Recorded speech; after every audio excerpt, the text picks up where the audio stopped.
பேசுறது கேக்குது தானே?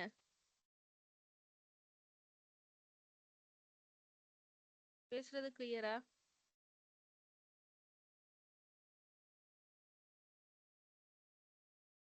உங்களுக்கு ஷேர் பண்ணிருக்கிறது விளங்குது தானே?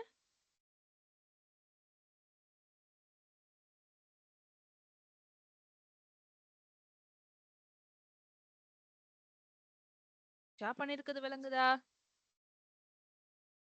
ஓ அக்கா விளங்குது. ஓகே. ஏதாவது இஷ்யூ இருந்தா சொல்லுங்க. சரியா? இதுதான் உங்களோட அசைன்மெண்ட். சரியா? இப்போ இந்த அசைன்மெண்ட் வந்து ஃபினான்ஷியல் மேனேஜ்மெண்ட் சம்பந்தமான அசைன்மெண்ட். உங்களுக்கு கணக்கு எல்லாம் உண்டுன்னு கேட்டு கிடையாது. அவங்க ஒரு 4 டைப் ஃபினான்ஷியல் டிசிஷன் வந்து எப்படி ஷேர் ஹோல்டர்ஸ்ட மேக்சிமைசேஷன்ல தாக்கத்தை ஏற்படுத்துது, இம்பாக்ட் பண்றதுன்றத பத்தின விளக்கத்தை தான் உங்களுக்கு எழுத சொல்லி இதுல கேட்டிருக்காங்க. இங்க பாருங்க, you will be able to explain the 4 type of the financial decision and how these decision collectively impact the goal of the shareholders maximization. சரியா? இது பத்தி, அதாவது இந்த 4 டைப்பான ஃபினான்ஷியல் டிசிஷனும் உங்களுக்கு எப்படி ஷேர் ஹோல்டர்ஸ் மேக்சிமைசேஷனுக்கு இம்பாக்ட் பண்ணுதுன்றதை தான் நீங்க முதல் எழுதணும். இப்ப பாருங்க, நான் உங்களுக்கு சாம்பிள் இது ஒன்று ஷேர் பண்றேன். இது வந்து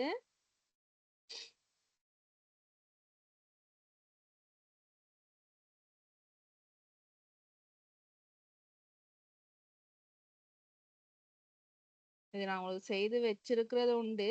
இதை பார்த்து எழுதாதீங்க. இதுல இருந்து ஐடியா எடுத்துட்டு இப்ப நான் சொல்ற விஷயங்களையும் சேர்த்து எழுதுங்க. சரியா?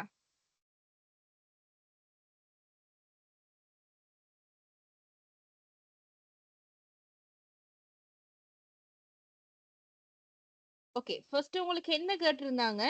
100 வேர்ட் லிமிட், சாரி 100ல 1000 வேர்ட் லிமிட்குள்ள தான் இருக்கணும். அப்ப முதலாவதா வந்து நீங்க எழுதுற நேரம் என்ன செய்யணும்னு சொன்னா, clearly explain how the investment and financing, dividend and working capital decision are interconnected, their collective impact on the shareholders wealth maximization. இப்போ முதல்ல பார்ப்போம்.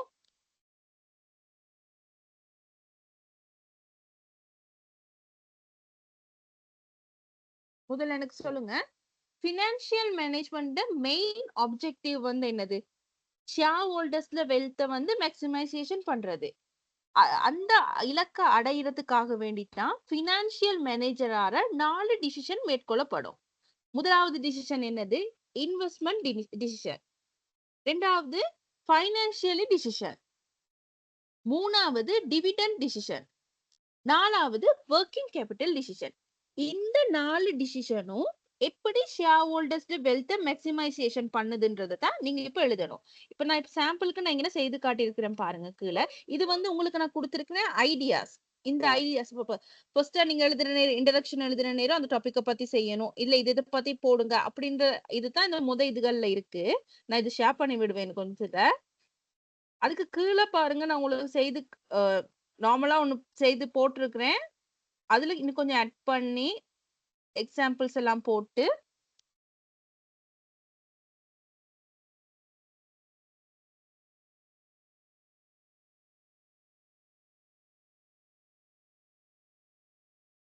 எழுதுங்க.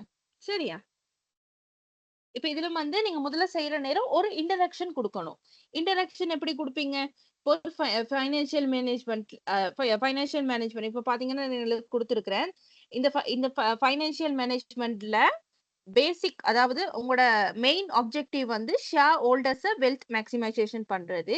அந்த வெல்த் மேக்சிமைசேஷன் பண்றதுக்காக வேண்டி பினான்சியல் மேனேஜர்னால 4 டிசிஷன் மேற்கொள்ளப்படுது.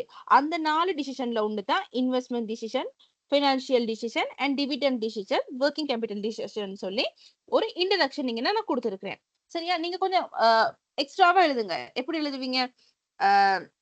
ஷேர் ஹோல்டர்ஸ் இருக்கிறதுனால ஃபினான்ஷியல் மேனேஜ்மெண்ட்ல என்ன, முதல் ஃபினான்ஷியல் மேனேஜ்மெண்ட்னா என்ன, அந்த ஃபினான்ஷியல் மேனேஜ்மெண்ட்ல ஷேர் ஹோல்டர் பங்களிப்பு என்னென்ன விதத்துல இருக்குது, அந்த பங்களிப்பு தீர்மானிக்கிறது மூலம் ஒரு நிறுவனத்தின குறிக்கோளையும் இலக்கினையும் அடைஞ்சு கொள்ள முடியும். அது மட்டும் இல்லாம நீண்ட காலம் அந்த நிறுவனம் வந்து என்ன செய்யும், சந்தையில வந்து நிலைத்திருக்கக்கூடியதாக இருக்கும். அதாவது நிதி நிலைமை வந்து அவங்களோட உறுதிப்படுத்தப்படும். அந்த மாதிரி சென்டென்ஸ்கள் போட்டு ஃபர்ஸ்ட் ஒரு இன்ட்ரோடக்ஷன் ஒண்ணு குடுக்கணும். குடுத்ததுக்கு பிறகு 4 இன்வெஸ்ட்மென்ட் இவங்க சொல்லியிருக்காங்க. அந்த 4 அந்த இன்வெஸ்ட்மென்ட்டையும் பத்தி விளக்கம் குடுத்து, அந்த விளக்கம் எப்படி இருக்கும்னா, முதல்ல இன்வெஸ்ட்மென்ட் டிசிஷன்னா என்ன? அந்த இன்வெஸ்ட்மென்ட் டிசிஷன்னால பினான்சியல் அ அ பினான்சியல் மேனேஜ்மென்ட்ல என்னென்ன தாக்கத்த செலுத்துது? அந்த தாக்கம் ஷேர் ஹோல்டர்ஸ்க்கு எந்த விதமான தாக்கத்தினை ஏற்படுத்துதுன்றத வந்து ஸ்ரீலங்கன் கம்பெனிஸ வந்து எக்ஸாம்பிளா போடுங்க. இப்ப இதுக்கு சொல்றேன். இப்ப நீங்க ஒரு சின்ன சென்டென்ஸ் இருந்தாலும் வந்து அதுக்கு எக்ஸாம்பிள் போட்டு எழுதுங்க. அந்த மாதிரி 4 இன்வெஸ்ட்மென்ட்டையும் நீங்க அதாவது 4 டிசிஷன் மேக்கிங்லயும் நீங்க எழுதிட்டு ஒரு முடிவு. அதாவது இந்த இந்த ஷேர் ஹோல்டர்ஸ் மேக்ஸிமைசேஷன் செய்வதற்கு பினான்சியல் மேனேஜ்மென்ட் அவங்கள அதாவது ஒரு ஷேர் ஹோல்டர்ஸ்க்கு ஒரு நிறைய ஷேர் ஹோல்டர்ஸ வச்சு கொண்டிருந்தா தான் நம்ம நிறுவனத்த என்ன செய்ய முடியும்?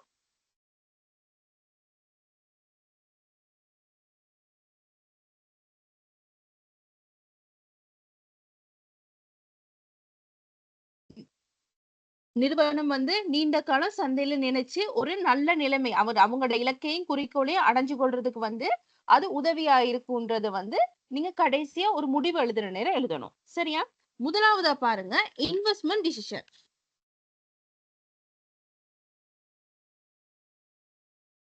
இன்வெஸ்ட்மென்ட் டிசிஷனுக்கு இன்னொரு பேர் வந்து சொல்லலாம். கேபிட்டல் பட்ஜெட்டிங்னு சொல்லியும் சொல்லுவாங்க. சரியா? இன்வெஸ்ட்மென்ட் டிசிஷன வந்து தீர்மானிக்கிறது வந்து யாரு?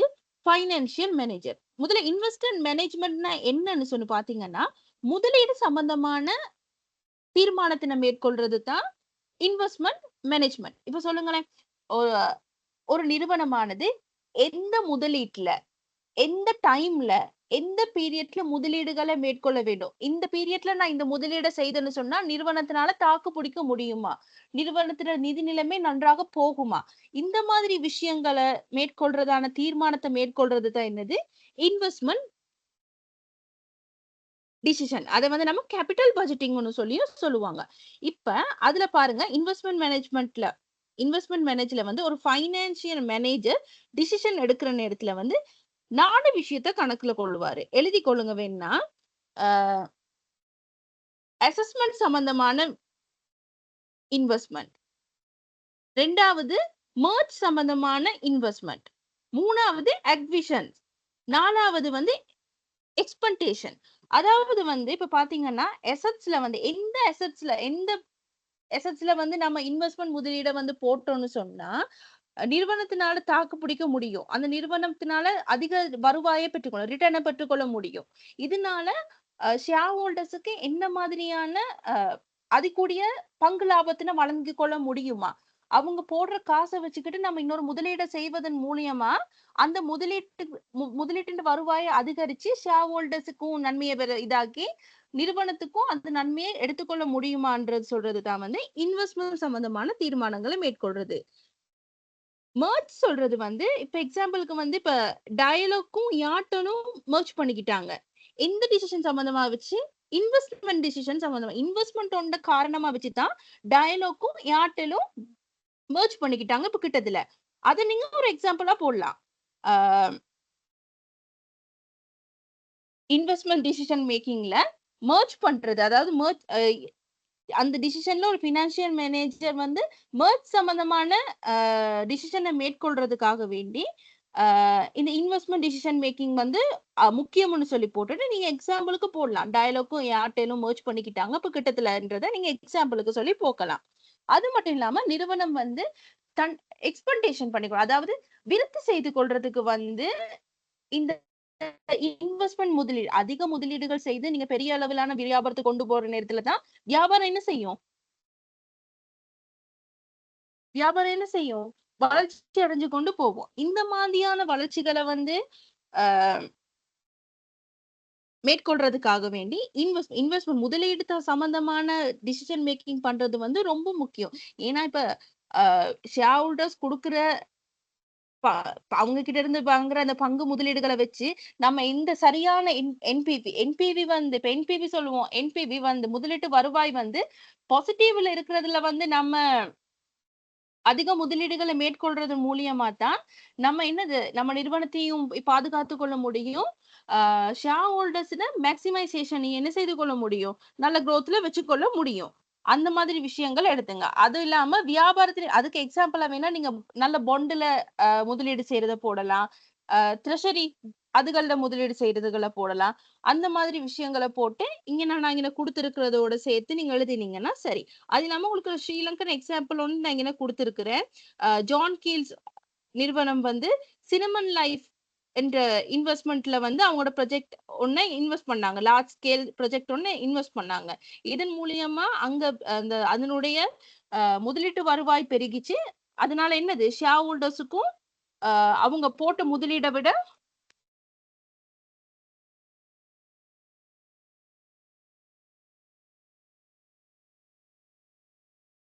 முதலீடை விட அதிக லாபத்தை அவங்க போட்ட முதலீட்டை விட அதிக லாபத்தினை பெற்றுக்கொள்ள முடியும்ன்றது இங்க ஸ்ரீலங்கன் எக்ஸாம்பிள் ஒண்ணு கொடுத்திருக்கிறேன்.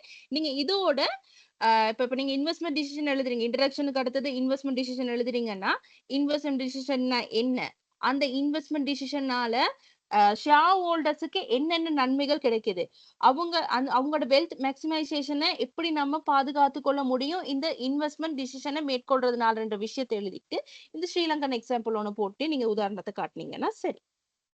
ரெண்டாவது ஃபைனான்சிங் டிசிஷன். ஃபைனான்சியல் டிசிஷன் சொல்றது என்னது?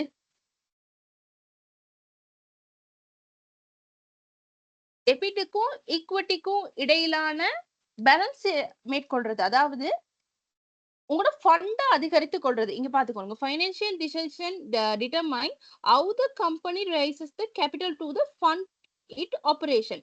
அதாவது ஃபண்ட் எப்படி பெருக்கிக் கொள்றது, டெய்லி ஆபரேஷன்ஸுக்கான ஃபண்டுகளை நம்ம எப்படி பெருக்கிக் கொள்றதுன்றது இதுதான் நம்ம ஃபைனான்சியல் டிசிஷன்ல வந்து நம்ம மேற்கொள்வோம். இப்ப அதுல வந்து the optimal balance between debit and equity, அது வந்து பேலன்ஸா இருக்கும். டெபிட் சொல்றது என்னன்னு சொல்லி பாத்தீங்கன்னா கடன். இப்ப சொல்லுங்களேன். இப்ப இப்ப இப்ப இப்ப இப்ப தற்கால காலத்துல பாத்தீங்கன்னு சொன்னா, இப்ப வங்கியில வந்து இப்ப ஒரு நிறுவனத்துக்கு தேவையான கேபிட்டல பெற்றுக்கொள்றதுக்காக நான் ஒரு கடன் எடுக்கிறேன். அந்த கடனுக்கான வட்டி வீதம் வந்து அதிகமா இருந்துச்சுன்னு சொன்னா, எனக்கு இப்ப நான் உழைக்கிற காசுல என்ன நடக்கும்? அந்த வட்டி கட்டியே இல்லாம போயிடும் என்ன?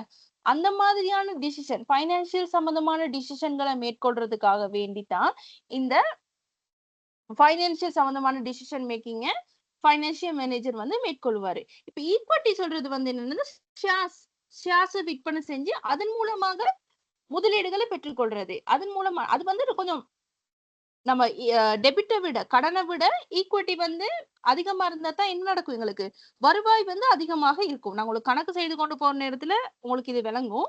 அப்ப நீங்க இது பினான்சியல் டிசிஷன்னா என்னது, அந்த பினான்சியல் டிசிஷன்ல எப்படி ஷேர் ஹோல்டர்ஸுக்கு தாக்கத்தை செலுத்துது, and Sri Lankan example, mostly Sri Lankan example போடுங்க. இதுல வந்து இப்ப பாத்தீங்கன்னா ஸ்ரீலங்கன் ஏர்லைன்ஸ், கிட்டத்தட்ட ஸ்ரீலங்கன் ஏர்லைன்ஸ் என்ன செஞ்சுச்சு, அவங்களோட ஸ்ட்ராட்டஜி வந்து அவங்களோட பொண்டை இஷ்யூ பண்ணி அவங்களோட ஃபண்டை வந்து அதிகரிச்சு கொண்டாங்க. அது நீங்க எக்ஸாம்பிளா போடலாம். அதுதான் இங்க எக்ஸாம்பிளா போடப்பட்டிருக்குது. அப்ப நீங்க பினான்சியல் டிசிஷன் என்ன, பினான்சியல் டிசிஷன்ல எப்படி பங்குதாரர்களுக்கு அது எப்படி தாக்கத்தை செலுத்துது, சிறந்த பைனான்சியல் டிசிஷனை மேற்கொள்றதுனால பங்குதாரர்களுக்கு என்ன நன்மை கிடைக்கும்னு போட்டுட்டு நீங்க இந்த ஸ்ரீலங்கன் எக்ஸாம்பிள போட்டீங்கன்னா சரி. சரியா? அடுத்தது டிவிடெண்ட் டிசிஷன்.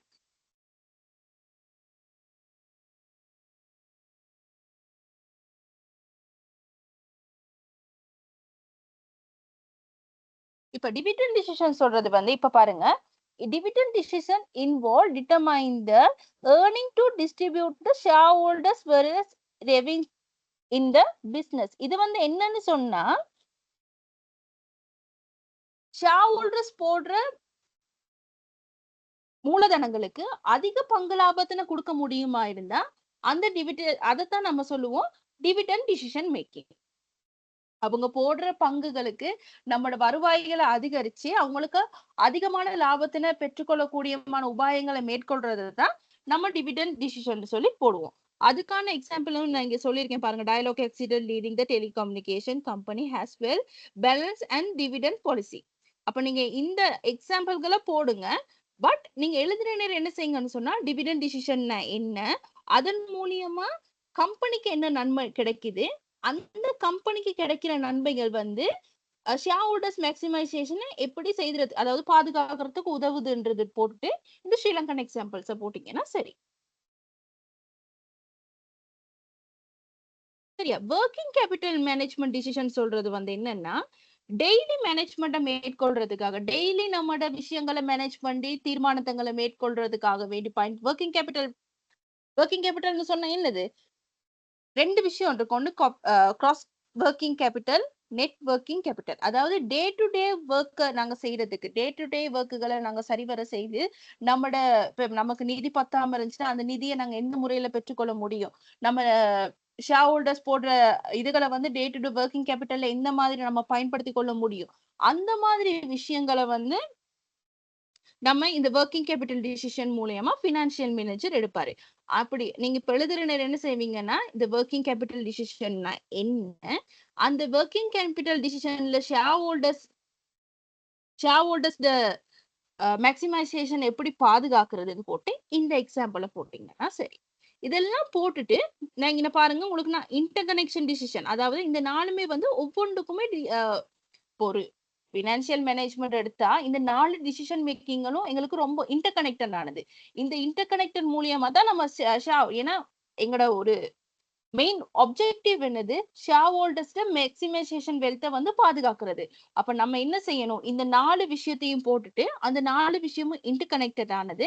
இந்த இந்த 4 விஷயமும் வந்து சரியான முறையில நம்ம பயன்படுத்துறது மூலியமா தான் நம்மளோட ஷேர் ஹோல்டர் மேக்ஸிமைசேஷனை பாதுகாக்க முடியும்ன்ற சொல்றத இங்க போட்டு கன்க்ளூஷன் எழுதினீங்கன்னா சரி.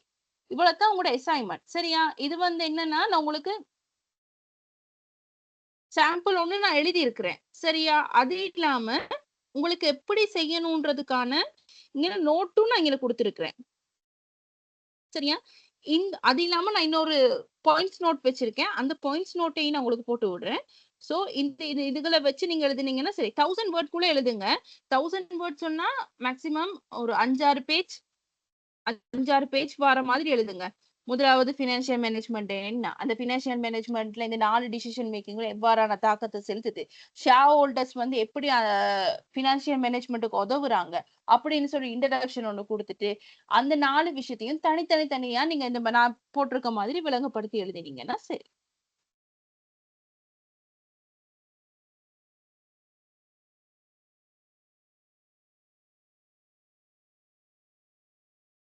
இதுதான் உங்களுக்கு இந்த பேப்பர்ல கேட்டிருக்க விஷயம். உங்களுக்கு கணக்கு கொடுத்துல இந்த தடவை உங்களுக்கு நோட்ஸ் தான் எழுத சொல்லி இருக்கிறாங்க. சோ நான் உங்களுக்கு இதையும் நான் ஷேர் பண்ணி விடுறேன். ஸ்ரீலங்கன் எக்ஸாம்பிள்ஸ் நான் இது போட்டிருக்கேன். இதை பார்த்து நீங்க ஸ்ரீலங்கன் எக்ஸாம்பிள்ஸ் எழுதினா சரி. அது இல்லாம நான் இங்கேயும் ஸ்ரீலங்கன் எக்ஸாம்பிள்ஸ் கொஞ்சம் கொடுத்துருக்குது.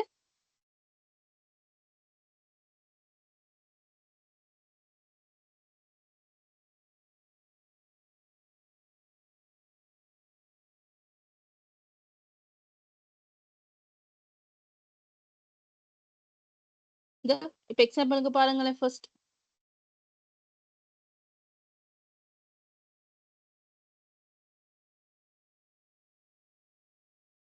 introduction கொடுக்க சொல்லியிருக்கேன். introduction நான் என்ன செய்ய சொல்லியிருக்கேன், introduction the topic and the establish the important maximization shareholder wealth.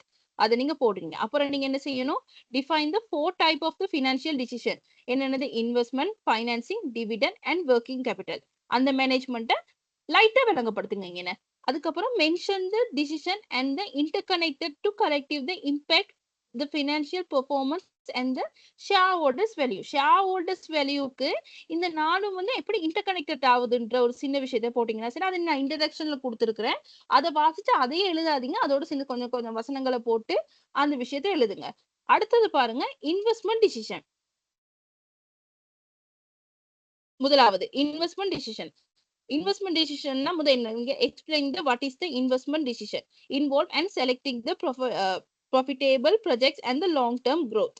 அது இல்லாம impact on the shareholders wealth and discuss how the successful investment decision lead to the future profits, increased share prices and the defeat. உங்களுக்கு நான் key பாயிண்ட்ஸும் கொடுத்துருக்கேன். இதுல வந்து எக்ஸாம்பிளா பாருங்க, ஸ்ரீலங்கன் எக்ஸாம்பிள்ஸ் வந்து ஜான் கீன்ஸ் ஹோல்டிங்ல இன்வெஸ்ட்மெண்ட் லார்ஜ் ஸ்கேல் ப்ராஜெக்ட்ஸ். இதை வந்து நான் உங்களுக்கு விளக்கமா கீழே நான் எழுதி இருக்கிறேன். சரி, அது இல்லாம செகண்ட் என்னது ஃபினான்ஷியல் டிசிஷன். ஃபினான்ஷியல் டிசிஷன் அப்படியே தான். அதுனா என்ன, அது எப்படி தாக்கத்தை செலுத்துது, ஷேர் ஹோல்டர்ஸுக்கு எந்த மாதிரியான தாக்கத்தை செலுத்துது, எக்ஸாம்பிள். இதை நீங்க கிளியரா கொடுத்தீங்களா, எக்ஸாம்பிள் கிளியரா கொடுத்தாலே வந்து உங்களுக்கு நல்ல மார்க்ஸ் இதுல ஸ்கோர் பண்ணிக்கொள்ள முடியும். உங்களுக்கு இதுல ஏதாவது டவுட் இருக்கா?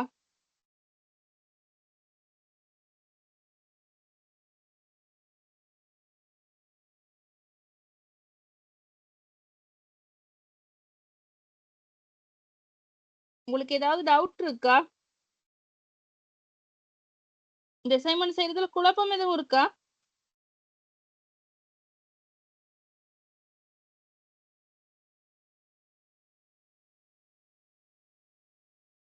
பேசுங்க.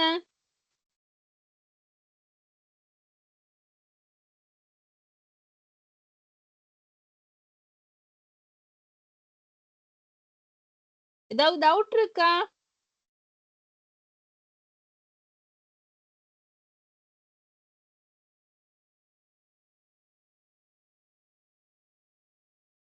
சிம்பிள் அசைன்மெண்ட், உங்களுக்கு ஒண்ணுமே இல்ல. அந்த 4 டிசிஷன் மேக்கிங்கும் எப்படி உங்களுக்கு பினான்சியல் இதுல தாக்கத்தை செலுத்துது, இதன் மூலியமா ஷேர் ஹோல்டர்ஸ் வெல்த் மேக்சிமைசேஷன், அவங்களோட நலத்தை நீங்க எப்படி பாதுகாத்து கொள்ள முடியும்ன்றதை தான் நீங்க அதுல எழுதணும். அதுக்கான ஸ்ரீலங்கன் எக்ஸாம்பிள்ஸ் எல்லாமே நான் அதுல கீழே கீழே கொடுத்துருக்கிறேன். நான் கொடுத்துருக்க சென்டென்ஸோடய சேர்த்து நீங்க கொஞ்சம் கொஞ்சம் வசனங்கள், இப்ப நான் சொன்ன இந்த முதலாவது இப்ப என்ன பினான்சியல் டிசிஷன் மேக்கிங்ல வந்து ஃபர்ஸ்டா சொல்லுவோமே, ஃபினான்ஷியல் டிசிஷன் மேக்கிங்ல வந்து 2 விஷயம் இருக்கு. அவங்க கேபிட்டல் ஸ்ட்ரக்சரை மையமா கொண்டு தான் ஃபினான்ஷியல் டிசிஷன் மேக்கிங்ல மேற்கொள்வாங்க. அதுல டெபிட் அண்ட் இக்விட்டியை அவங்க கவனத்துல கொள்ளுவாங்க. இதுல மெயின் நோக்கம் என்னது, ஃபண்ட் அதிகரிக்கிறது பற்றினதாக, எப்படி நம்ம நிறுவனத்துக்கு தேவையான முதலீடுகளை அதிகரிச்சு கொள்ள முடியும்ன்றதை தான் கன்சிடர் பண்ணுவாங்க. இதை கன்சிடர் பண்றதுல வந்து ஷேர் ஹோல்டர்ஸ் வெல்த் மேக்சிமைசேஷன்றையும் எப்படி பேணிக்கொள்ள முடியும்ன்றதையும் பார்த்து கொள்வாங்கன்னு சொல்லி போடுங்க. போட்டுட்டு நீங்க அந்த ஸ்ரீலங்கன் இதுகளை எழுதினீங்கன்னா சரி. அது இல்லாம இப்ப நான் கொஞ்சம் கீ பாயிண்ட்ஸ் எழுதி வச்சிருக்கிறேன். நான் அதையும் இப்ப நான் போட்டு விடுறேன்.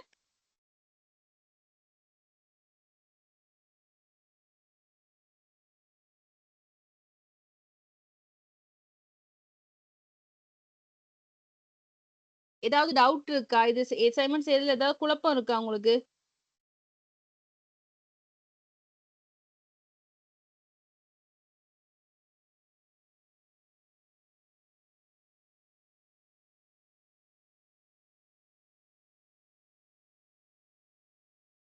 சொல்லுங்க.